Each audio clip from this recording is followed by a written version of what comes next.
দিল্লি এমন একটা শহর যা মানুষকে দৌড়াতে শেখায়। কিন্তু তা সত্ত্বেও দিল্লিতে এমন কিছু জায়গা আছে যেগুলো শেখায় কিভাবে থামতে হয়। আজ আমিও ওই দৌড়ের মাঝখান থেকে বেরিয়ে এসেছি একটা শান্তির খোঁজে। আমি যাচ্ছি এমন একটা জায়গায় যেখানে হিস্ট্রি কথা বলে না, হিস্ট্রিকে ফিল করা যায়। যেখানে শরীর আসে ট্রাভেল করতে কিন্তু মনটা আসে শান্ত হতে।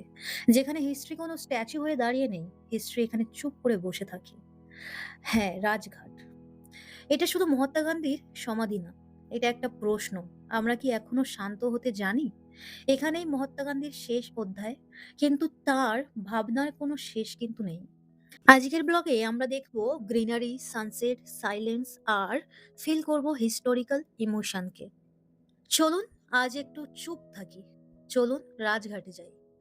আজকে আমি আপনাদেরকে শুধু একটা জায়গা দেখাবো না, আমি আপনাদেরকে এটা ফিল করাতে চাই সাইলেন্স কেমন শুনতে হয়, আর যদি দেখা যায় তাহলে সাইলেন্স কেমন দেখতে হয়।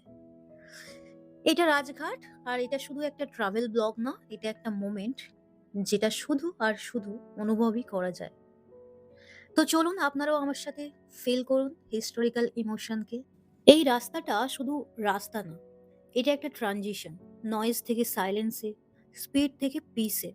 চারিদিকে গ্রিনারি, গাছের পাতায় হাওয়ার আওয়াজ, পাখির ডাক। একটা মোমেন্টে মনে হয় আমি যেন নিজের সাথেই কথা বলছি। রাজঘাটে আসলে কেউ লাউড থাকতে পারে না, অটোমেটিক্যালি মনটা শান্ত হয়ে যায়। আর এই যে Rajghat, simple, no gold, no glamour, just একটা ব্ল্যাক স্টোন, কিন্তু ইমোশনটা কিন্তু লিমিটলেস। এখানেই মহাত্মা গান্ধীর সমাধি, যেখানে সব শোরগোল থেমে যায়। গান্ধীজি নিজের পুরো জীবনে নেচার, সিম্পলিসিটি আর ট্রুথকে চুজ করেছিলেন। আর এই রাস্তাটা যেন সেই ফিলোসফির প্রথম লেসন। ভেতরে গান্ধীজি সমাধিস্থলে ঢোকার আগে বাইরে কিন্তু শুজ খুলে রাখতে হয়, কারণ এটা শুধু ভিজিট করার জায়গা কিন্তু নয়, এটা রেসপেক্ট করার জায়গা। কারণ ভায়োলেন্স ছাড়া একটা এম্পায়ারকে চ্যালেঞ্জ করা, এটা শুধু কিন্তু কারেজ না, এটা ফেথ ইন হিউম্যানিটি।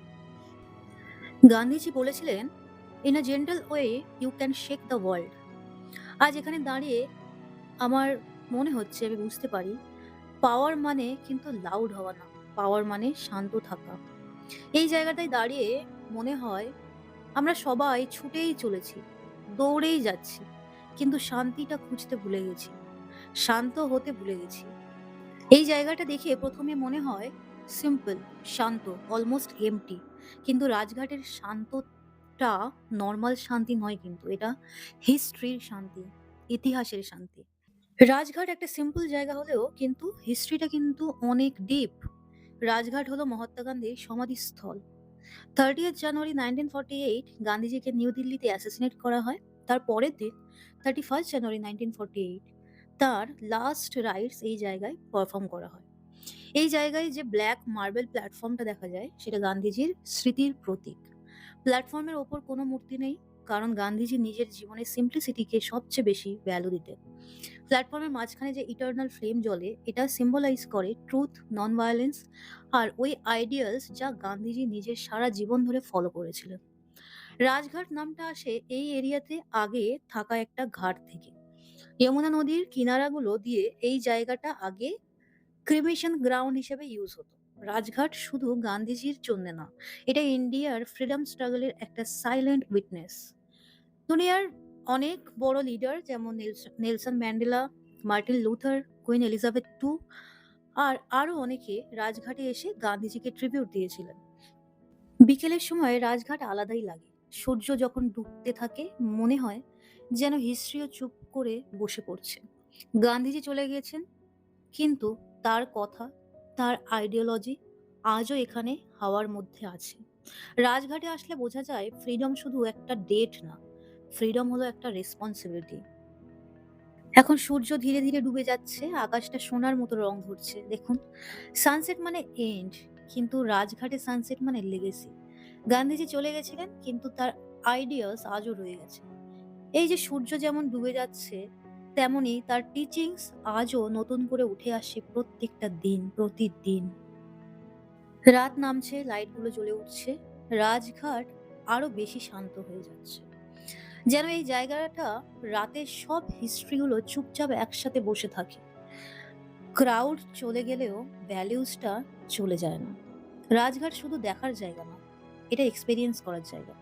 এখানে আসলে আপনি নিজের ভেতরের নয়েজটা বন্ধ করতে শিখবেন। যদি আপনি দিল্লি ঘুরতে আসেন বা যদি আপনি দিল্লিতে থাকেন, যদি কোনোদিন মনে হয় লাইফটা বেশি নয়েজি হয়ে যাচ্ছে, তখন একবার কিন্তু রাজঘাটে অবশ্যই ঘুরে যাবেন। তো এই ছিল আমার রাজঘাট ব্লগ, হিস্ট্রি, ইমোশন আর শান্তিতে ভরা একটা ব্লগ। ব্লগটা কেমন লাগলো, জায়গাটা কেমন লাগলো আপনাদের? অবশ্যই কমেন্টে জানাবেন। তো রাজঘাট ঘোরার পর আমি একটু লাজপত নগর চলে গেছিলাম। লাজপত নগর মার্কেটটা আমার বেশ ভালো লাগে। সরোজিনীর থেকে আমার লাজপত নগর মার্কেট বেশি ভালো লাগে দিল্লিতে। তো কিছু কেনাকাটা ছিল, ওখানে ঠান্ডা পড়েছিল। আমি যে টাইমে গেছিলাম ভাবিনি যে ঠান্ডা থাকবে। যাই হোক ঠান্ডা ছিল তাই আমি একটা জ্যাকেট, ২ টো জ্যাকেট কিনতে গেছিলাম। তাই সরোজিনীতে না গিয়ে আমি লাজপত নগরটাই প্রেফার করি তাই আমি ওখানে গেছিলাম। তো মেট্রো থেকে বেরিয়ে একটা চাটওয়ালা দেখলাম। চাট খেতে আমি খুব ভালোবাসি দিল্লির। দিল্লিতে চাট কিন্তু খুব ফেমাস। খুব সুন্দর চাট পাওয়া যায়। তো চাটা খুব ভালোই বানিয়েছিলেন উনি।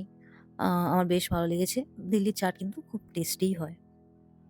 তো যাই হোক চাটটা খাবার পর তারপর আমি ধীরে ধীরে আ লাজপত নগর মার্কেটের দিকে চলে গেলাম। একটু কেনাকাটা করতে, একটু এক্সপ্লোর করতে। তো লাজপত নগরের মার্কেটটা আলাদা করে আমি আর ব্লগ বানাইনি। জাস্ট একটু ভিডিও আমি বানিয়েছি। যারা জানেন না অনেকেই হয়তো জানবেন। যারা জানেন না তারা কিন্তু একবার ওখানে যেতে পারেন। যদি দিল্লি ঘুরতে যান বা দিল্লিতে থাকেন। যারা থাকে তারা আমার মনে হয় জানবেন লাজপত নগর মার্কেট। তো আমার তো বেশ ভালোই লাগে। সরোজিনীর থেকে ভালো লাগে আমার লাজপত নগর মার্কেটটা। জিনিসপত্রগুলো বেশ স্ট্যান্ডার্ড পাওয়া যায় এখানে। মানে সরোজিনীতে যেমন কি আপনাকে অনেক বেশি চুজ করে নিতে হবে। ওখানে স্ট্যান্ডার্ডটা আমার মনে হয় একটু লোই থাকে। মানে অনেক বেশি খুঁজে চুজ করে নিতে হয়। লাজপত নগর সেই তুলনায় আমার অনেকটা বেটার লেগেছে, বেটার লাগেও। যাই হোক তো আমি এখান থেকে ২ টো জ্যাকেট নিয়েছিলাম। তো এই ছিল আমার দিল্লির রাজঘাট আর লাজপত নগর মার্কেটের ব্লগ। আজকের ব্লগটা তাহলে এখানেই শেষ করছি। দেখা হবে পরের ভিডিওতে অন্য কোনো ব্লগে। ভিডিওটা দেখার জন্য সবাইকে অনেক ধন্যবাদ। Thank you so much. সবাই খুব ভালো থাকবেন আর অনেক ঘুরে বেড়াবেন।